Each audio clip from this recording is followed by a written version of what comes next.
Jamaah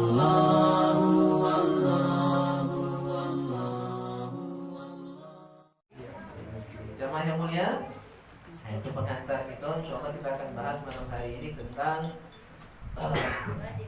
fadilah beramal di 10 hari pertama bulan Zulhijjah. Malam ini lah masuk tanggal 27 kalau tidak salah ya. Tanggal 27 Zulhijjah, Zulqa'dah, artinya tinggal beberapa hari lagi kita masuk Zulhijjah. Kalau hitungan tidak salah, kalau tidak berubah ya, ini hitungan mesti kakek ya, dicek lagi di hisabnya dan lihatnya. Kalau tidak salah tanggal 22 Juli. Sekarang tanggal 17 ya, besok 18. Nah, tanggal 22 itu sudah tanggal 1 Zulhijjah. Sekarang masih bulan Zulqa'dah. Dan bulan Zulhijjah termasuk bulan haram. Kota Zulhijjah Muharram ini bulan haram. Bulan haram arti bukan haram dosilnya, bukan haram dalam Islam itu maknanya bukan cuma larangan yang bersifat dosa ya, tapi haram dalam bahasa Arab itu bisa diartikan hormat, terhormat, mulia. Maka kata hormat itu dari bahasa Arab ya. Jadi bahasa Indonesia menjadi terhormat, hormat, menghormati ya. Itu bahasa Arab asalnya.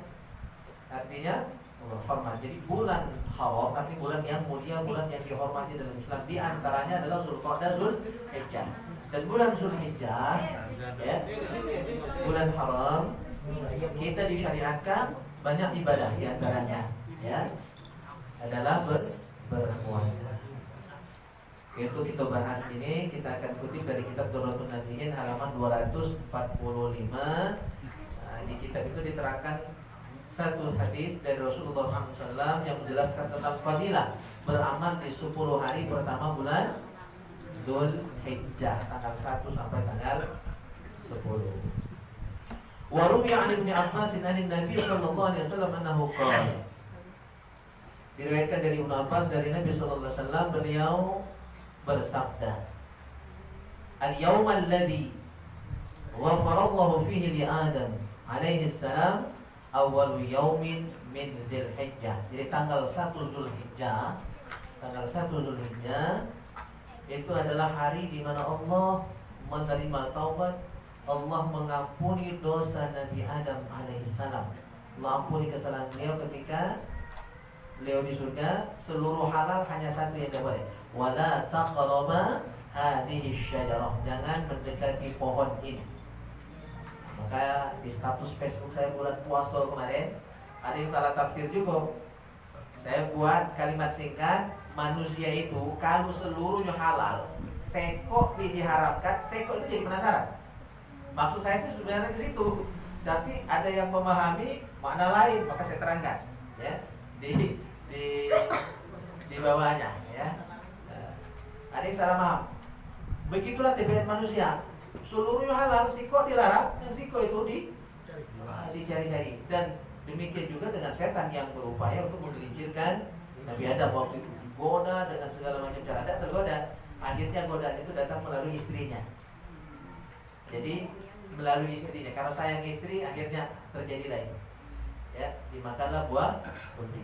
Dan beliau langsung sadar ya, langsung sadar, bertobat kepada Allah sembari berdoa, Rabbana zalamna anfusana wa illam taghfir lana wa tarhamna lanakunanna minal khasirin. Taubat beliau diterima, diampuni oleh Allah Subhanahu wa taala. Maka banyak-banyak doa tadi, Rabbana zalamna anfusana wa illam taghfir lana wa tarhamna lanakunanna minal khasirin. Dari kisah Nabi Adam ini ulama berkesimpulan sumber dosa itu dua. Satu dari hawa nafsu, yang kedua dari hasud, iri dan dengki. Sumber dosa yang pertama ya, karena dorongan nafsu, keinginan ya, nafsu yang ada di diri kita, dan memang ada di diri kita. Kita ini lengkap manusianya, ada nafsu, ada akal ya. Karena dorongan nafsu kadang-kadang kita males ibadah, sungkan ke masjid, sungkan ke mushola, males naik ikut taklim, itu karena nafsu sebenarnya. Nah, kesalahan yang dilakukan karena dorongan nafsu masih ada peluang untuk diampuni dosa itu. Karena biasanya kita nyesal. Ingatlah, orang yang tak sholat, orang yang tak ibadah pasti nyesal. Ngapalah aku tak sholat, ngapalah aku tak sedekah, ngapalah aku tak puasa, ngapalah aku tak haji, padahal aku keliling dan kemana-mana. Ya, tapi ke Mekah tidak datang, kan orang model itu kaya sugih. Seluruh dunia dikelilinginya, tapi tidak ngerti tarian hatinya ke Mekah misalnya. Nah, tapi suatu saat dia akan nyesal. Nah, ketika kita menyesal setelah melakukan dosa, itu ciri, itu tanda bahwa maksiat yang kita lakukan tadi, dosa yang kita lakukan tadi sumbernya adalah dorongan nafsu. Ya, dorongan nafsu. Dapat nyala, memang ada di diri itu barang nafsu itu. Ya, dan itu perang batin tiap hari. Nak sholat, nak ke masjid itu perang batin, Bang.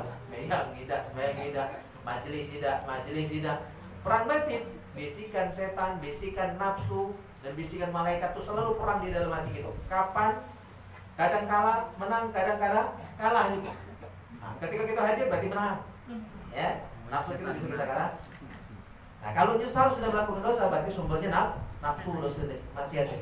Dan dosa yang berasal dari nafsu asalnya, dosa ini masih ada harapan untuk diampuni oleh Allah Subhanahu wa taala. Karena biasanya orang nyesal, dan menyesal setelah melakukan dosa itu tanda taubat. Ya, tanda taubat. Kalau kita taubat, maka at-taibu minaz dzambi kaman la dzamba lahu, kata Rasul. Orang yang bertaubat dari dosanya, sebesar apapun dosanya, kalau dia taubat, la dzamba lahu. Ya, seperti orang yang tidak ada dosa sedikit pun, bersihnya kayaumi waladal ummu, balik seperti bayi. Orang yang taubat itu balik seperti bayi, tidak ada dosa sedikit pun, sebesar apa dosa dia. Sepenuh langit bumi ini dosa dia, taubat balik baik. Ya, pemutihan. Nah, kalau istilah apa dia itu ya, wajah itu ya, samsat itu pemutihan, bersih. Ya, buku baru. Nah, inilah yang terjadi dengan Nabi Adam alaihissalam.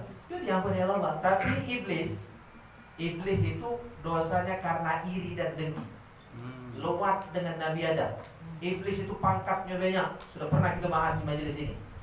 Ya. Waktu itu kita kutip menjelasnya dari kitab Tafsir Sawi. Iblis itu khazinatul jannah, bendaharawan surga, pernah jadi panglima perang, mimpin malaikat, mengusir Banu Jan dari bumi sebelum bumi dihuni manusia. Gelarnya Al-Abid, ahli ibadah, Az-Zahid, orang yang zuhud. Itu gelar iblis. Seluruh titel yang hebat-hebat pernah disandang oleh iblis. Tiba-tiba setelah pengabdiannya ribuan tahun, ibadahnya, prestasinya ribuan tahun, ya, diciptakan Nabi Adam. Ketika Nabi Adam diciptakan, para malaikat termasuk iblis disuruh untuk sujud menghormati Nabi Adam. Iblis tak galak, aba wastakbar, ngun. Nah, kalau jurang musi itu ngun, sedut, tak galak. Gen dari jurang pengemala ya, tak galak. Ngapa tidak galak? Karena dia melihat Nabi Adam baru diciptakan, anak baru kemarin dilahirkan, awak budek, minta hormati dengan aku yang lah tua, senior, pintar. Bukan main ya, dia ingat dengan kelebihan dia, sehingga dia enggan menuruti perintah Allah. Jadi dia itu sombong, ya, iri dengki dengan orang baru, ya kan?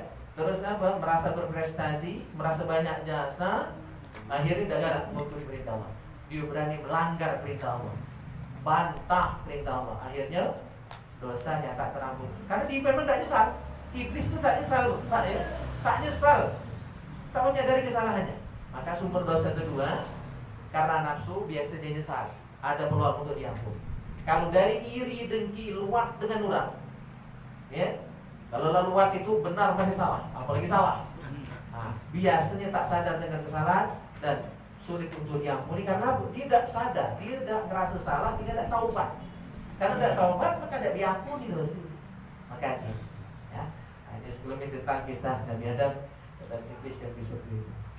Jadi tanggal 1 Zulhijjah Allah ampuni dosa kesalahan Nabi Adam alaihissalam. Sikok itulah salahnya Nabi Adam, dan itu memang sudah skenario kan. Jadi tak pacak kita nyalakan Nabi Adam. Memang begitu ceritanya supaya beliau hadir di bumi karena memang tujuan awal beliau diciptakan adalah untuk menjadi khalifah di muka bumi. Memang skenario-nya seperti itu.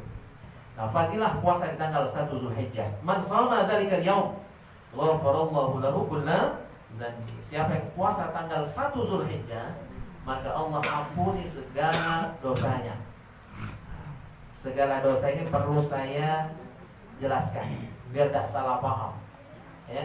Imam Syekh Nawawi Al-Madani dalam kitabnya Syarah Tanqihul Qaul menjelaskan ketika disebutkan oleh Rasul dalam hadisnya Allah mengampuni dosa dengan amalan-amalan tertentu, misalnya puasa mengampuni dosa, wudu mengampuni dosa. Dosa yang maksud dosa yang bagaimana? Karena dosa itu ada dua macam, ada dosa besar, ada dosa kecil. Ya. Nah, yang dimaksud diampuni dengan kita puasa di tanggal 1 itu adalah dosa kecil. Ya, bukan dosa besar. Dosa besar tidak terampuni kecuali dengan taubat. Contoh dosa besar zina, ya, mabuk, narkoba, berjudi, ya itu dosa besar kali itu. Tak sholat, tak puasa Ramadan, ya, tak bayar zakat padahal dia orang yang mampu. Nah, itu dosa besar. Tidak dilakukan berarti dosa besar. Dosa besar tidak akan terampuni sebelum taubat dengan taubatan nasuha. Tidak cukup dengan puasa di tanggal 1 itu. Nah, tapi dosa kecil insya Allah sudah terampuni dengan kita wudu, itu sudah terampuni dosa kecil, ya, dengan zikir, dengan sholat, dengan baca la ilaha illallah, ya, dengan termasuk puasa di tanggal 1 Dzulhijjah. Jadi dosa yang diampuni ini adalah dosa-dosa kecil. Yang kedua, wal yaumul tsani, hari yang kedua, tanggal 2 Dzulhijjah. Istajaballahu du'a Yunus alaihi salam fa akhrajahu min batnil hut. Wa man shoma dzalikal yaum kana kaman abadallah ta'ala sanatan lam ya'sillaha fi ibadatin tarfata ainin. Tanggal 2 adalah hari Nabi Yunus alaihi salam selamat, ya, keluar dari perut ikan paus setelah sebulan lebih. Ada yang bilang sebulan, ada yang 40 hari, ada yang bilang 60 hari lamanya beliau di dalam perut iwan. Sanggup? Sanggup, ya? Sehari tak sanggup, mati. Kati oksigen dalam itu, busuk, amis, gelap, ya. Tak kati bakso dalam perut iwan, tak kati sate, ya, bertarak di dalam itu, gelap gulita, amis, ya. Tapi alhamdulillah beliau bisa selamat, dan selamatnya beliau, keluarnya beliau Nabi Yunus alaihissalam dari perut ikan paus itu pada tanggal 2 Dzulhijjah. Maka sunnah puasa pada hari itu, fadilahnya barang siapa puasa pada tanggal 2 Dzulhijjah, maka nilainya pahalanya yang setara dengan ibadah setahun. Dan selama setahun itu tidak pernah maksiat sedikit pun. Torfata ain, makna torfata ain, sekejap mata. Artinya walaupun hanya sekejap mata, walaupun hanya sejenak, sebentar, sedetik, tak maksiat walaupun cuma sedetik. Itu saking pakamnya. Setahun itu full ibadah, tak pernah maksiat sedikit pun. Nah, pahala ibadah setahun tak maksiat sedikit pun tadi didapatkan orang yang puasa tanggal 2 Dzulhijjah. Tapi juga jangan salah paham. Hadis ini perlu saya jelaskan. Kamu salah paham, nyalakan juga. Maksudnya bukan berarti karena nilai sama dengan ibadah setahun berarti boleh libur setahun ibadah. Bukan itu, ya. Itu salah paham. Ngapu? Aku lah puasa tanggal 2, ya. Berarti setahun ibadah nilainya itu. Maka setahun ke depan aku boleh libur sholat, libur puasa. Bukan itu maksudnya, ya.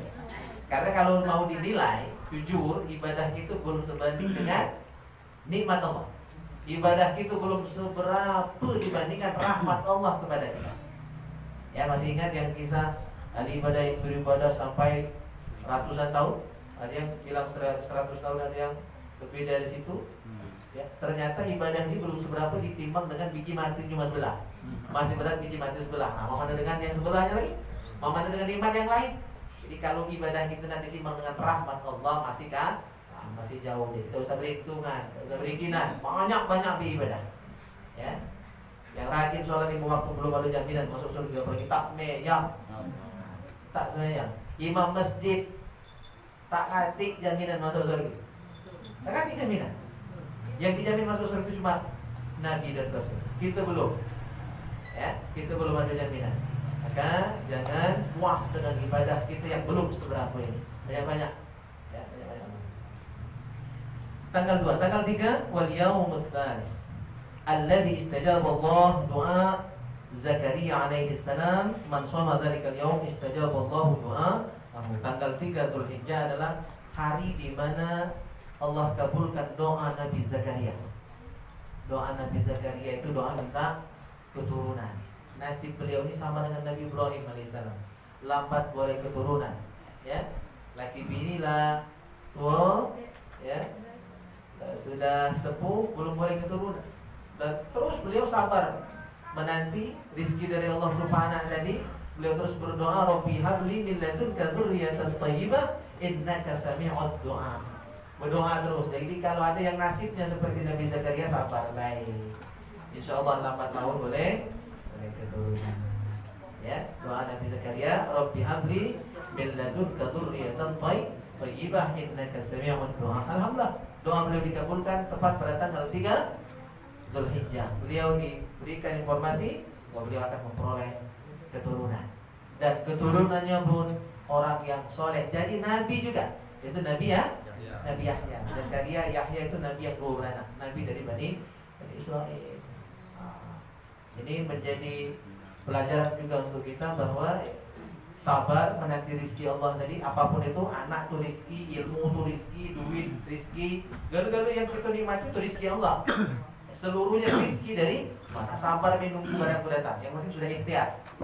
Gawi ikhtiar, ya, doa pun bagian dari ikhtiar. Lambat laun insyaallah kan. Berkat doa beliau tadi, ketika rizki itu datang, bukan hanya rizki biasa saja, tapi langsung anak yang soleh dapat gelar nabi juga.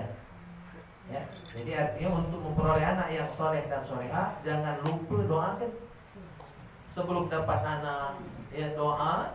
Setelah dapat, apalagi doakan terus supaya anak-anak itu menjadi anak yang soleh dan soleha. Maka sering kali saya sampaikan kalau ceramah Akikoh, saya pikir mungkin lama barangkali dengar ini kan. Sering kali saya ulang-ulang ngomong dengan anak jangan basi-basi, karena omongan orang tuh, lebih khusus omongan emak, itu doa bagi anak. Disebut anak kita nakal, nakal niat. Disebut anak kita buyut niat. Ya, maka sebutlah yang bagus, yang baik-baik, karena omongan ayah, ibu, ya, wabil khusus ibu, doanya itu luar biasa mustajab. Omongan biasa lagi mustajab. Gak usah kan ngomong, Bu, ibu, dalam hati berotoan, beroto, tak senang dengan lagu anak, itulah sudah ada hal yang bakal ditemui anaknya. Hati-hati.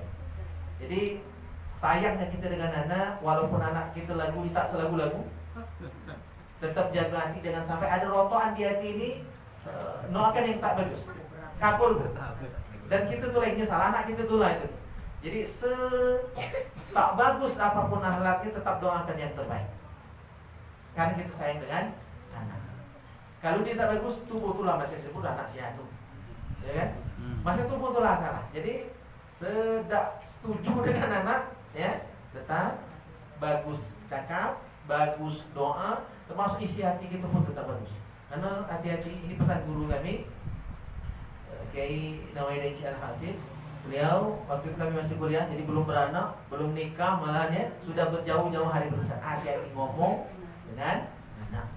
Omongan kita ke anak kita itu doa. Walaupun tak diucapkan dalam hati, bila kita sudah doa, bila sudah ada balasan untuk sang anak yang durhaka. Nauzubillah, hati-hati ya. Yang ketiga, jadi barang siapa puasa pada tanggal 3 Zulhijjah, insyaallah Allah kabulkan doanya. Wal yaumur rabi', tanggal 4, al-yawm alladhi wulida fihi Isa alaihi salam, man shoma dhalika al-yawm nafallahu anhu al-basa wal faqra wa kana yawm al-qiyamah ma'as safaratil bararatil kiram. Tanggal 4 Zulhijjah adalah hari lahir Nabi Isa alaihi salam. Jadi berdasarkan keterangan ini, Nabi Isa bukan tanggal 25 Desember, tapi tanggal 4 Zulhijjah. Ini dalam keyakinan kita, beda dengan keyakinan saudara kita yang Nasrani. Gak usah nak peributan, berdebat kayak gitu, musuhan bela gitu, rusak negara gitu. Cukup kita ketahui fakta ini. Di tanggal 4 hari lahir Nabi Isa alaihi salam. Nah, barang siapa puasa pada tanggal ini, ya, tanggal 4 Zulhijjah ini, maka nilainya, ya, fadilahnya adalah nafallahu anhu al-ba'sa wal faqra. Allah akan hilangkan dari dirinya kesulitan, kegalauan, kesedihan, kesusahan, kefakiran, kemiskinan, akan Allah jauhkan dari dirinya. Dan pada hari kiamat nanti dia akan bersama dengan as-safarah al-bararah al-kiram, malaikat yang mulia. malaikat-malaikat yang baik, yang dekat dengan Allah Subhanahu wa taala. Nah, berdasarkan keterangan ini juga berarti boleh ulang tahun. Cuma isinya jangan diobrolin. Isinya puasa Nabi. Kenapa beliau puasa hari Senin? Zakal yaum wulidtu fi. Karena hari itu kata Rasulullah, hari aku dilahirkan. Jadi Nabi ulang tahun, cuma caranya puasa tiap hari Senin. Rasulullah lahir hari Senin. Maka boleh, menurut sebagian ulama berfatwa boleh dalam rangka tahadduts bin nikmah, mensyukuri nikmat Allah, mengingat-ingat nikmat Allah, kita merayakan hari lahir kita. Jadi kalau Rasul tiap usbu, ya, tiap pekan berarti, tiap minggu, tiap hari Senin beliau puasa Senin karena apa? Hari itu beliau dilahirkan. Di samping ada keterangan lain dalam kitab Syarhus Sudur, ngapa Rasul puasa Senin Kemis? Karena hari Senin Kemis itu adalah hari amal kita dilaporkan oleh malaikat kepada Allah SWT. Hadisnya ada dalam kitab Syarhus Sudur dari Imam Jalaluddin As-Suyuti. Tiap Senin Kemis, maka beliau senang ketika amalan dilaporkan ada ibadah puasa di dalamnya. Ya, maka beliau puasa Senin Kemis. Itu ceritanya. Terus tiap hari Jumat amalan kita itu bahas ya. Belum ada salah. Tiap malam Jumat amalan kita yang masih hidup dilaporkan kepada orang tua kita yang sudah meninggal di alam sana. Makanya tradisi kita yasinan malam Jumat supaya waktu dilaporkan, wah anakku lagi yasinan. Jadi orang tua kita yang sudah meninggal itu tahu gawe anak cucu dilapor ke malaikat. Karena mereka hanya pindah alam, bukan mati itu selesai. Mereka cuma pindah alam. Intiqal min darin ila darin, itu makna mati, bukan habis, bukan fana, bukan selesai, bukan intaha, bukan tamat. Mati itu adalah intiqal min darin ila darin, pindah tempat, pindah alam saja. Maka orang yang meninggal dunia pindah alam, mereka hidup di alam barzakh. Dan setiap hari Jumat dalam hadis disebutkan mereka mendapatkan laporan amalan anak cucu. Kalau anak cucu ini beramal ibadah, mereka senang di sana. Alhamdulillah. Apalagi mereka didoakan terus siang malam. Cuma kalau anak cucunya berebutan deh, ya, berebut bantah masalah waris misalnya, maka mereka sedih di alam sana. Jadi, ya. Nomor berapa tadi? Nomor 4. Ya, jadi tanggal 4 itu hari lahir Nabi Isa alaihi salam. Kalau kita puasa pada tanggal itu, maka Allah akan jauhkan kita dari kesulitan, kefakiran, kebutuhan, dan di hari kiamat nanti kita akan datang bersama dengan para malaikat. Jadi maksud saya berdasarkan hadis ini berarti boleh ulang tahun, tinggal caranya. Ya, kalau caranya diisi dengan ibadah, ngaji, sedekah, waktu ulang tahun, puasa termasuk boleh. Cuma kalau yang tiup-tiup lilin, ya, nah itu yang namanya tasyabuh, ya, menyerupai amalan orang lain. Dan orang lain itu non muslim. Maka kena hadis Nabi man tasyabbaha biqaumin, bahwa minhum, siapa yang menyerupai amalan suatu kaum, termasuk kaum itu. Nyerupai orang Nasrani sama dengan Nasrani. Murtad. Nyerupai orang Yahudi sama dengan orang Yahudi. Makanya dulu pakai topi koboi. Tahu topi koboi? Ya. Dulu menari di kita tidak perlu Semarang, ya. Silakan baca dalam kitab Qamus Al-Marbawi. Qamus Marbawi itu qamus bahasa Melayu. Ya, tulisannya Arab tapi bahasanya bahasa Melayu, bahasa Indonesia. Nah, tapi meskipun dia kamus, juga ada penjelasan hukum di situ. Ya, jadi di Qamus Marbawi itu ada gambar topi itu haram dipakai karena itu kebiasaan orang Yahudi dulu. Maka dulu sempat ada fatwa pakai topi koboi haram karena menyamai orang Yahudi. Zaman Belanda, pakai sepan ini dulu diharamkan ulama. Karena zaman dulu yang muslim rata-rata bersarung, bersewet. Dulu ya. Maka hukum itu selalu berubah sesuai situasi dan kondisi.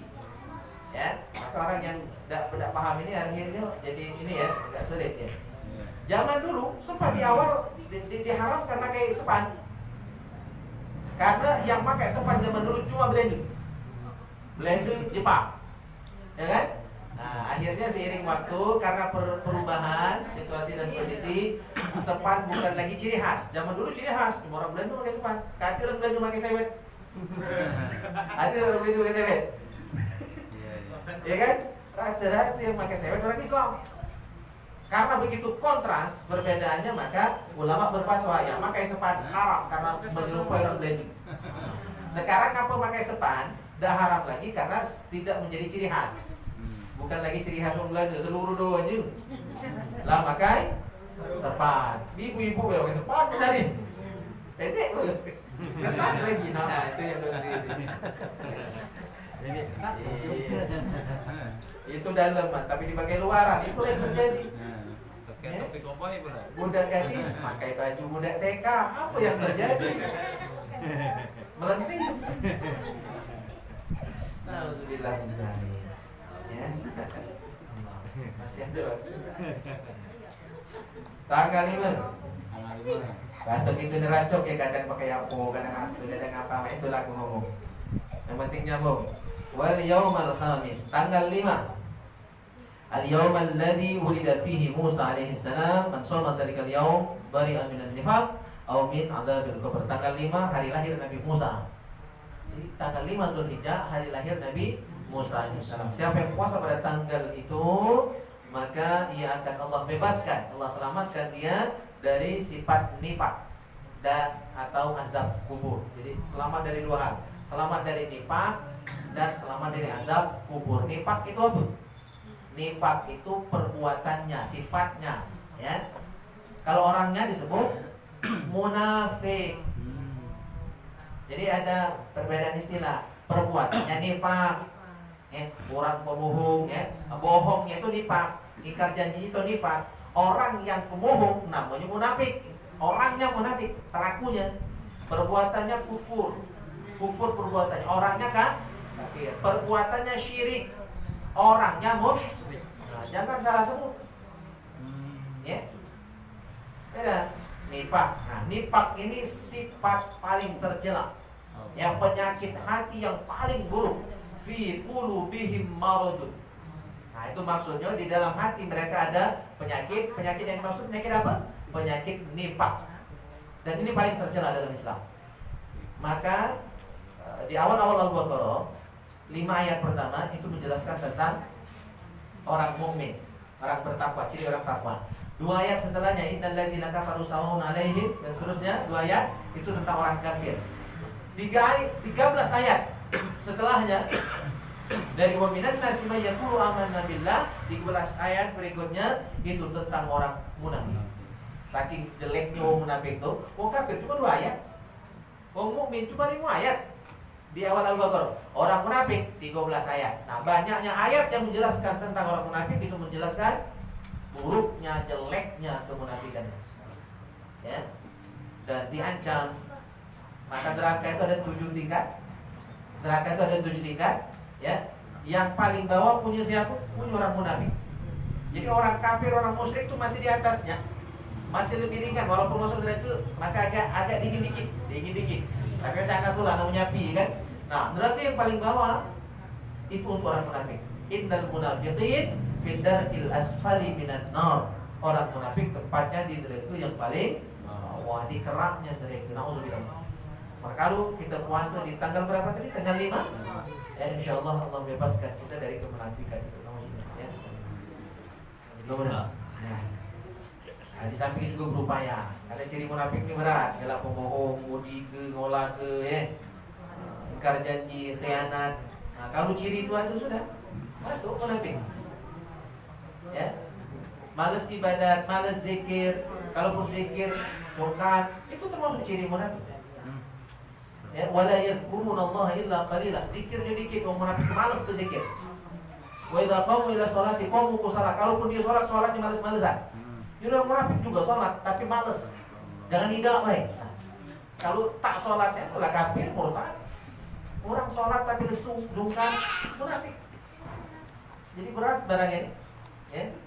Maka mohon perlindungan kepada Allah. Semoga Allah hindarkan kita dari sifat yang tercela.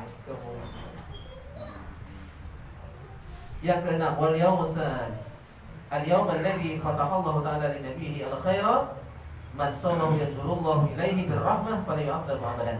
Tanggal 6 Zulhijjah adalah hari di mana Allah bukakan segala pintu kebaikan untuk Rasulullah, untuk Nabi Muhammad SAW. Siapa yang puasa pada tanggal 6 Zulhijjah, maka Allah akan pandang dia dengan pandangan rahmat, dengan pandangan kasih sayang. Dan siapapun yang dipandang, dilihat oleh Allah dengan pandangan cinta, kasih sayang, rahmatnya, maka orang itu tidak la yu'adzabu abadan, tidak akan pernah disiksa untuk selamanya. Selama semuanya dipandang Allah dengan pandangan rahmatnya. Yang ketujuh, wal yawm as-sabi, tanggal 7 Zulhijjah. Al-yawm alladhi yughlaqu fihi abwabu jahannam wa la tuftahu hatta tamdiya ayyamul 'ashr man shamahu khalatallahu anhu 30 baban minal usri wa futiha lahu 30 baban minal yusri. Tanggal 7 adalah hari ketika hari itu Allah tutup pintu neraka Jahannam. Tidak akan dibuka sampai tanggal 10. Jadi tanggal 7, 8, 9, 10 4 hari itu neraka Jahannam itu ditutup. Dan Allah siapa yang puasa pada tanggal itu, tanggal 7 Zulhijjah, maka Allah akan tutup untuknya 30 pintu kesulitan. Ditutup 30 pintu kesulitan dan dibuka 30 pintu kemudahan untuk orang yang puasa pada tanggal 7 Zulhijjah. Wal yaum ats-tsamin, tanggal 8, al-yaum alladzi yusamma tarwiyah. Tanggal 8 disebut hari tarwiyah. Tanggal 8 Zulhijjah. Man shamahu u'tiya minal ajri ma la ya'lamuhu illallah. Siapa yang puasa tanggal 8 Zulhijjah atau hari tarwiyah, maka yang tahu pahalanya hanya Allah. Saking besar. Ya, hanya Allah yang tahu itu manfaatnya. Wal yaumut tasi, tanggal 9, al-yaum alladzi huwa yaum Arafah. Tanggal 9 disebut hari Arafah. Ya, kalau orang yang haji itu puncak haji, wukuf di Arafah. Ya, tak sah kalau tak wukuf. Ya, di Arafah itu puncak haji, intinya haji itu wukuf di Arafah. Nah, ini tanggal 9 itu sunnah berpuasa juga. Man shamahu kana kafaratan li sanatin madiyah wa sanatin mustaqbalah. Wa huwa al-yawm alladhi unzila fihi al-yawma akmaltu lakum dinakum, dan seterusnya. Tanggal 9 ini kalau kita puasa, maka fadilahnya Allah akan ampuni dosa 2 tahun. Setahun dosa yang lalu, setahun dosa yang akan datang. Nah, ini juga perlu saya luruskan, kaki salah paham. Sebelum ada yang salah memahami, aku dului. Kaki Ustadz jadi tanggung jawab dunia akhirat, supaya tidak salah paham didului penjelasan. Kata Syekh Nawawi Al-Banten dalam kitab Syarah Tanqihul Qaul menyebutkan maksud hadis ini diampuni dosa yang lalu. Oke lah, kita maklum semua ya. Karena ketika kita taubat, dosa yang lalu bersih, balik nol, ya, zero lagi. Cuma dosa yang akan datang sudah diampuni, itu mana? Kakek paling salah paham. Setahun yang akan datang dosanya sudah diampuni, jadi laju bebas dari maksiat karena sudah diampuni. Nah, maknanya bukan begitu. Ya, makna diampuni dosanya setahun yang akan datang, kata ulama adalah dia dilindungi Allah. Setahun yang akan datang dilindungi Allah, dijaga Allah, ya, sehingga tidak sempat melakukan maksiat tadi, walaupun mungkin sudah di depan mata. Karena dia puasa tanggal 9, dilindungi Allah sehingga maksiat tadi urung, tidak jadi maksiat.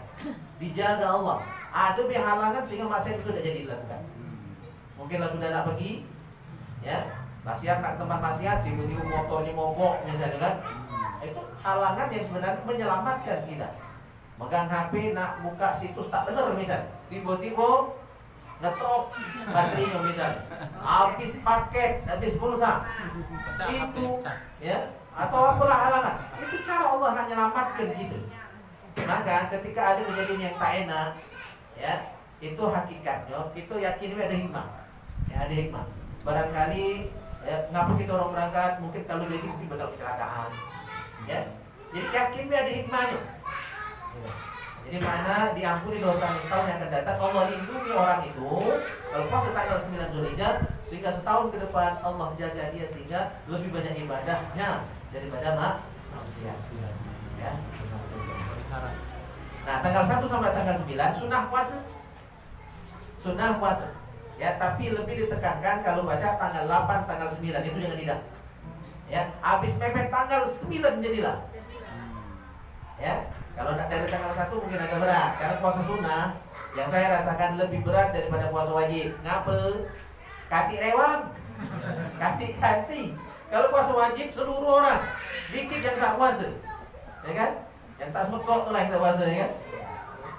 Nah, kalau sunnah ini nak kuat iman, Bang. Semua ya, nak kuat iman dia. Karena dewa-dewa masing-masing pada dua. Ya. Jadi berat. Kalaupun tidak sanggup 9 hari tadi, minimal 2 hari. Ini sangat ditekankan 2 hari. 8 sama 9. Mepetnya tidak sanggup tanggal 9. Itu kalau baca jangan tidak. Walaupun itu tantangannya berat, hari puasa. Tak ketupat, masa opor, ya kan? Ya. Berat itu tantangannya tidak puasa hari itu. Tapi al-ajru bi qadri ta'am.